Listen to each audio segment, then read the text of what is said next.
Sunday का पूरा दिन मतलब आईपीएल का पूरा दिन। बहुत कड़े मुकाबले हैं। 4 में से 3 टीमों के लिए ना क्वालिफिकेशन की रेस में बने रहना और क्वालिफाई होना बड़ा जरूरी है। जिसमें आता है सबसे पहला मैच जयपुर में खेला जाएगा, पंजाब बनाम राजस्थान रॉयल्स। पिछली मैच में आपको याद होगा किस तरह से राजस्थान रॉयल जो पंजाब के घर में गई थी और उनको 50 रन से बुरी तरह से हराया था, उसका बदला लेना चाहेगी पंजाब और साथ ही में वो 17 अंक पे पहुंचना चाहेगी, जो लगभग उनकी क्वालिफिकेशन पक्का कर देगी। दूसरी मैच में देखने को मिलेगा गुजरात बनाम दिल्ली। अगर गुजरात जीत जाती है तो ऑफिशियली क्वालिफाई हो जाएगी और अगर दिल्ली जीतती है तो फिर वो 15 अंक पे पहुंच जाएगी। अगर हारती है ना तो अगले दोनों मैच दिल्ली को जीतना बड़ा जरूरी है, जो दोनों ही घर के बाहर है और दोनों ही मुश्किल मुकाबले, एक मुंबई के सामने एक पंजाब के सामने। सो दिल्ली के लिए ये मैच जीतना बड़ा ही जरूरी है। बात करते हैं सबसे पहले पंजाब के बारे में।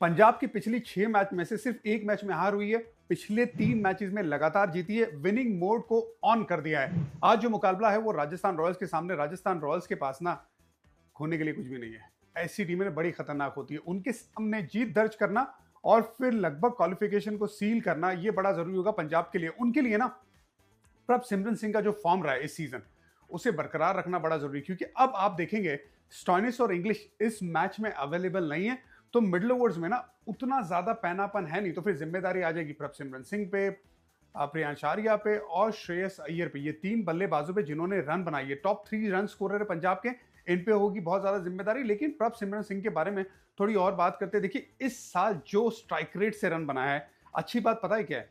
एक तो स्ट्राइक रेट तो बढ़ा है, औसत भी बढ़ा है और रन भी बहुत ज्यादा पावर प्ले के बाद भी आ रहे, जो पहले देखने को नहीं मिल रहा था। ऑफसाइड का खेल बहुत ज्यादा इंपॉर्टेंट इंप्रूव किया है। उनके जो परसेंटेज थे वो लगभग ऑफसाइड में 30-32% हुआ करता था जो उनका खेल होता था, लेकिन अब वो जंप करके 50% के ऊपर चला गया है। मतलब अपने होल्ड कर रहे अपने शेप को और ज्यादातर ना गेंद जहां पे उस हिसाब से खेलने की कोशिश करे। जरूर वो स्विच हिट लगाते हैं, लैप लगाते हैं, पुल शॉट लगाते हैं, हट के शॉट खेलते हैं, लेकिन कोशिश कर रहे हैं कि जहां पे अपना शेप होल्ड करना है वहां पे करे और गेंद की मेरिट पे खेले। ये बड़ा जरूरी है। वो खेल रहा है और इसी वजह से रिजल्ट भी मिल रहा है। और अच्छी बात यह है कि जो डॉट बॉल परसेंटेज है प्रभसिमरन सिंह का, वो भी नीचे आया है। पहले था 52%, मतलब लगभग अगर 10 गेंदे खेल रहे तो 5 से ज्यादा गेंदे डॉट बॉल खेलते थे और बाकी 5 पे जोर लगाते थे। वहीं पे उनको रन मिलते थे, लेकिन उसमें हाई रिस्क भी हो जाता था। लेकिन इस सीजन वो डॉट बॉल परसेंटेज 37% हो गया है, मतलब बहुत नीचे आ गए। ज्यादा स्ट्राइक रोटेशन में मान रहे और इसी वजह से उन्हें फायदा हो रहा है और ये लंबी पारी खेल पा रहे हैं। सो प्रभसिमरन सिंह को अपना वो काम कंटिन्यू करना पड़ेगा। श्रेयस अय्यर कप्तान भी है और बहुत इंपॉर्टेंट बल्लेबाज भी है, नंबर 3 के, जो रन भी बना रहे हैं। 400 से ज्यादा इस सीजन रन बना चुके हैं।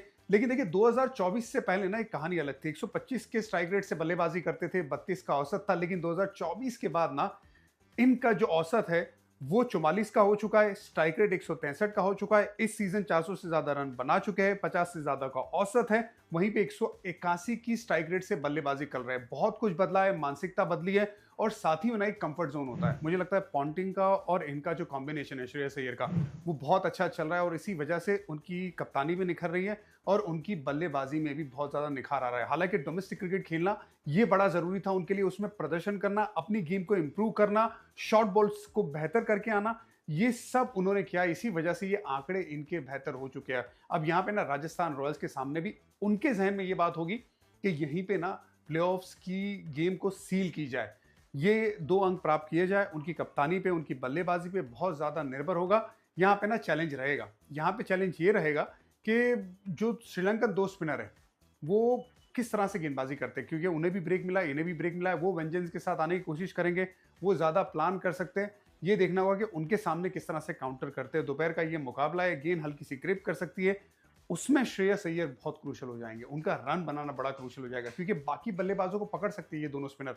श्रेयस का बल्ला चलना इसलिए बहुत जरूरी है। अर्शदीप सिंह देखिए बहुत इंपॉर्टेंट खिलाड़ी है पंजाब के लिए। लखनऊ के सामने जब गेंदबाजी हुई थी ना, 3 विकेट निकाल दिए थे शुरू में ही। अब जब बतौर नए गेंद के गेंदबाज आप इंपॉर्टेंट विकेट निकालते हो, किसका विकेट निकाला था? मार्श का, माकरम का, और उसके बाद आके वापस निकोलस पुरन का विकेट निकाल दिया था।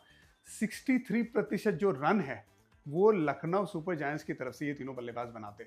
मतलब वो 3 विकेटों में पूरी तरह से कमर तोड़ दी थी अर्शदीप ने लखनऊ की। उसके बाद गेम में आना बड़ा मुश्किल था, वो आ ही नहीं पाए और पंजाब इसीलिए आगे निकल गया गेम में।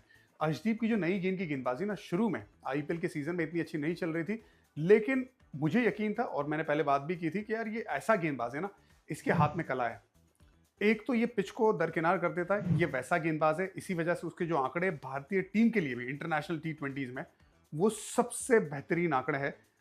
एक तो हाथ में कला किस वजह से, उसका जो बेस है ना पैर का, वो बहुत स्ट्रांग है।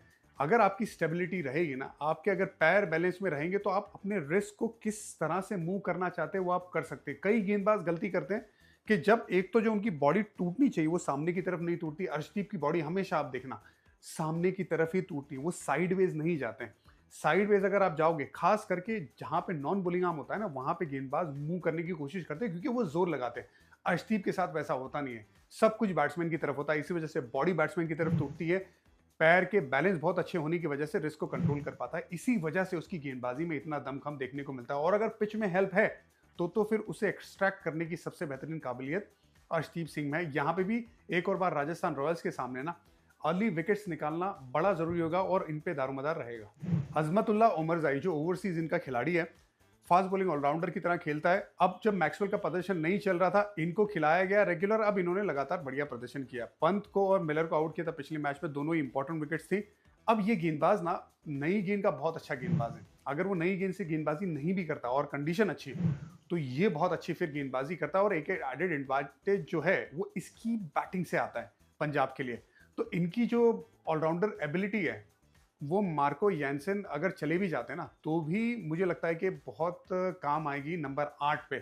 शशांक सिंह, देखिए मिडिल लोअर ऑर्डर का ये बहुत इंपॉर्टेंट बल्लेबाज बन चुका है पंजाब का। अभी 4th हाईएस्ट स्कोरर है, औसत भी 50 के ऊपर का है, कंसिस्टेंट कैमियोस खेल रहा है। देखिए आपको याद होगा वो 22 रन बनाए थे मोहम्मद सिराज के सामने, गुजरात के सामने गेम था, लगभग शतक के करीब थे श्रेयस अय्यर, लेकिन आखिरी ओवर में लगातार रन बनाते गए। वो इंपॉर्टेंट फैक्टर रहा था उस मैच में और उसके बाद भी कई अच्छी पारी खेली। लखनऊ के सामने भी 33 रन की बढ़िया पारी खेली थी अच्छे स्ट्राइक रेट के साथ, तो स्ट्राइक रेट भी ऊपर है, क्रूशल फेजेस में बैटिंग भी कर रहा है। अब यहाँ पे ना उन्हें ऊपर बैटिंग करने को भेजा जा रहा था अभी तक, स्टॉइंस से ऊपर भी। इसका मतलब इनके ऊपर पूरी तरह से ये जो पंजाब का खैमा है वो निर्भर कर रहा है। और अच्छी बात पंजाब के लिए है ना कि जितने भी भारतीय बल्लेबाज हैं ये सारे ही बल्लेबाज फॉर्म में है। ये अच्छी बात है पंजाब के लिए, चाहे आप श्रेयस अय्यर, प्रभ सिमरन, प्रियांश आर्या और शशांक सिंह की बात करें, ये चारों ही बहुत कंसिस्टेंटली रन बना रहे। इसमें अगर एक भी ओवरसीज खिलाड़ी ने रन बना दिए ना तो ये टीम और भी डेंजरस हो जाएगी। हल्का सा ब्रीफ दे देता हूं पंजाब के लिए ना, काइल जेमिसन वो लंबे तगड़े गेंदबाज हुआ करते थे न्यूजीलैंड के, उन्हें लाया गया है पंजाब की तरफ से लॉकी फर्ग्यूसन की जगह पे। ये टेम्परेरी रिप्लेसमेंट की तरफ से उन्हें लाया गया है। अब प्लेइंग 12 पे नजर डालते थे, क्योंकि Jos English, Marcus Stoinis available नहीं है इस मैच के लिए, अगले मैच में वो दोनों अवेलेबल रहेंगे, तो उसके लिए ना प्लेइंग 12 थोड़ी सी बदल जाती है। प्रभ सिमरन सिंह और प्रियांश आर्या, श्रेयस अय्यर, ये 3 तक तो बहुत बढ़िया है। उसके बाद आपके पास नेहल वडेरा आ जाते हैं, शशांक सिंह आ जाते हैं, शुरियान सेडगे को भी आप खिला सकते हैं, और मार्को यानसन, अजमतुल्ला उमरजाई। अब एक खिलाड़ी है ना बीच में, अगर आपको बैटिंग चाहिए तो आप विशु विनोद, मुंबई के लिए खेले थे आपको याद होगा, विकेट कीपर बैट्समैन है, और मुशीर खान अंडर 19 का ये खिलाड़ी है, लेफ्ट आर्म स्पिन डालता है और बैटिंग करता है। बैटिंग में ना उसका जो भाई है सरफराज खान, उससे ज्यादा इसके पास रेंज है सामने की तरफ, तो ये एक अच्छा एक्साइटिंग खिलाड़ी है। तो अब ये कौन फॉर्म है उसके हिसाब से ये एक निर्णय ले सकते हैं। उसके बाद अर्शदीप सिंह, युजवेंद्र चहल और जेवियर बाटलेट, ये प्लेइंग 12 में देखना चाहूंगा। आप लोग बताइए कि आप लोग को क्या लगता है इसमें। राजस्थान रॉयल्स 12 में से सिर्फ 3 मैचेस जीती है अभी तक, और पिछले 8 में से 7 मैचेस हारी है। कंसिस्टेंटली खराब परफॉर्मेंस देखने को मिल रहा है राजस्थान रॉयल्स की तरफ से। जरूर देखिए जो मूवमेंट होता है ना क्रूशल, वो हारी है। केकेआर के सामने भी ना सिर्फ 2 रन से हार गई, जबकि वो मैच जीत सकते थे, वहां पे पहुंच गए थे। अगर रियान पराग वो शतक भी बन जाता, वो आगे भी पारी को लेके जाते, वहां पे मूवमेंट सीज नहीं कर पाए, वो मैच हारे। जबकि 71 पे 5 गिर गए थे, लेकिन इससे पहले दिल्ली के सामने सुपर ओवर में गेम चली गई, वहां पे हार गए, लेकिन उससे पहले सुपर ओवर में गेम जानी नहीं चाहिए थी, वहां पे वो गेम मजबूत स्थिति में थे। इससे पहले भी लखनऊ के सामने भी ऐसा हुआ कि गेम को आराम से जीत सकते थे, लेकिन आखिर में वो आप 9 रन भी आप नहीं बना पा रहे हो तो फिर मुश्किल काम रहेगा। अब इसमें ना बहुत सारे फैक्टर्स है, चाहे वो इनएक्सपीरियंस बल्लेबाज की बात करें, जहां पे आखिर में आपको देखने को मिलता है आईपीएल के कंसिडरेशन में ना खाली सिमरन हेटमायर को हटाते बाकी जो बल्लेबाज है, भारतीय बल्लेबाज जो आखिर में बल्लेबाजी करते हैं, चाहे वो शुभम दुबे हो, चाहे वो यहाँ तक कि जुरेल भी बहुत ज्यादा एक्सपीरियंस खिलाड़ी में नहीं आते, तो वहां पे अगर आखिर में रहेंगे ना तो दिक्कत आएगी। तो आपको एक्सपीरियंस फिनिशर की जरूरत है जो इनके पास है नहीं।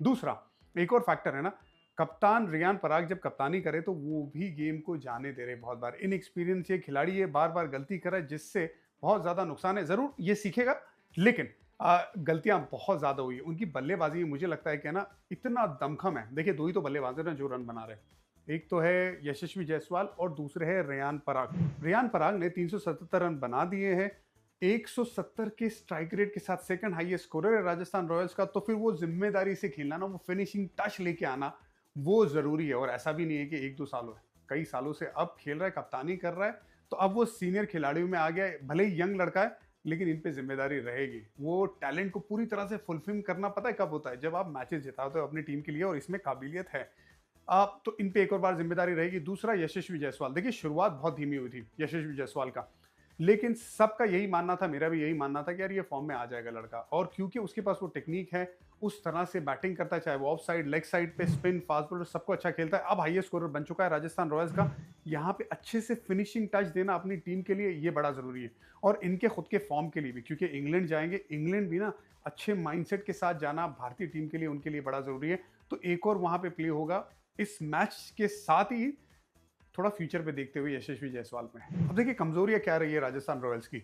उनकी गेंदबाजी यूनिट में भी ना बहुत कमजोरियां हैं। एक ओवरसीज बल्लेबाज जिसके बारे में बहुत बात की है, लेकिन गेंदबाजी में दो स्पिनर है, दोनों ही ओवरसीज स्पिनर है। ये जो सेटअप है ना ये समझ में नहीं आता।